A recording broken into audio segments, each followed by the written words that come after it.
Assalamualaikum warahmatullahi wabarakatuh. Alhamdulillah wassalatu wassalamu ala Rasulillah wa ala alihi wa ashabihi wa man walah amma ba'd. Tayyib santri dan santriwati rahimakumullah, kita lanjutkan pelajaran kita dari video sebelumnya yang terputus di poin yang ke-60. Qala Syekh Abdurrahman bin Nasir As-Sa'di rahimahullah, wal afdalu taqdimus salati fi awwali waqtiha. Yang paling utama adalah mendahulukan salat di awal waktunya. Illa kecuali, perhatikan, al-isya idza lam yashqa. Salat isya itu utamanya dilakukan di akhir waktunya apabila tidak memberatkan terhadap para jamaah, dan ini harus disepakati antara jamaah masjid tersebut dengan imamnya. Jangan sampai terjadi percekcokan, ikhtilaf, perbedaan pendapat di kalangan jamaah sehingga hal ini dianggap sebagai suatu hal yang memberatkan. Maka sholat di awal waktu itu lebih utama. Wa illa dhuhra fi syiddatil harah. Demikian pula kecuali sholat zuhur ketika matahari sangat panas sekali, maka diakhirkan supaya matahari lebih dingin. Ya, ini sudah agak tidak terlalu panas sekali. Qala Nabi sallallahu alaihi wasallam, Nabi sallallahu alaihi wasallam bersabda, "Idza ishtaddal harru fa'abridu 'anis shalah." Apabila panas sangat menyengat, maka dingginkanlah dari mengerjakan salat. Ini tunggulah sampai cuaca itu lebih sejuk untuk bisa mengerjakan sholat dalam keadaan khusyuk dan tenang. Fa inna syiddatal harri min fayhi jahannam, karena panasnya atau sangat panasnya terik matahari dari uapnya api neraka jahannam. Baik. Wa man fatathu salatun wajaba alaihi qada'uha fawran murattiban.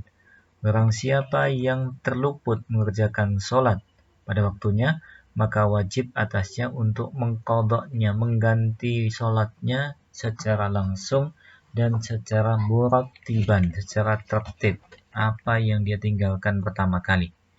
Ya. Jadi, misalnya yang ditinggalkan dari sholat subuh, sholat duhur, sholat asar, maka yang dikerjakan adalah sholat subuh terlebih dahulu. Baik. Fa inna siyat tertiba au jahilahu. Apabila dia lupa mana yang lebih dulu dia tinggalkan, atau dia tidak tahu hukumnya bagaimana untuk mengerjakannya, au khafa fatas sholati, atau dia khawatir waktu sholat berikutnya itu sudah habis, saqata tertib, maka telah terputus, ini telah jatuh, tidaklah dianggap tertibnya mengerjakan sholat. Bainaha wa bainal hadirah, antara salat yang dia tinggalkan sebelumnya dengan salat yang berikutnya. Baik, jadi misalnya mengerjakan salat duhur dan salat asar misalnya. Ketika dia salat asarnya sudah mulai menguning matahari, maka diboleh mengerjakan salat asar dulu kemudian baru salat duhur. Ya, misalnya demikian. Tapi asalnya adalah dia tertib salat duhur dan asar. Salat duhur dulu, kemudian salat asar terlebih dahulu. Wa min syurutihi, dan di antara syarat sahnya salat, satrul awrati bi thawbin mubahin, menutup aurat dengan baju yang mubah. Mubah boleh digunakan, dan dia adalah baju yang suci. La yasiful bashar, tidak menampakkan kulit. Ini bukan baju atau pakaian yang tipis. Karena al-awratu salah satu anwa'. Aurat itu ada 3 jenis. Mughalladatun, yang berat untuk harus ditutup. Wahya auratul mar'atil hurratil balighah, yaitu auratnya wanita yang merdeka dan dia sudah balik. Nah, fajami'u badaniha auratun fi shalat illa wajhuha, maka semua badannya itu aurat dalam sholat kecuali wajahnya.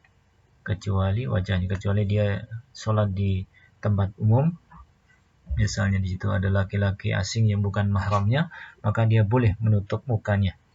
Wa mukhaffafatun, dan mukhaffafah yang ringan, aratkan, wa hiya aratu bani sab'i sinin ila 10, wa hiya furjan, yaitu aratnya anak di umur sab'u sinin, 7 tahun sampai 10 tahun.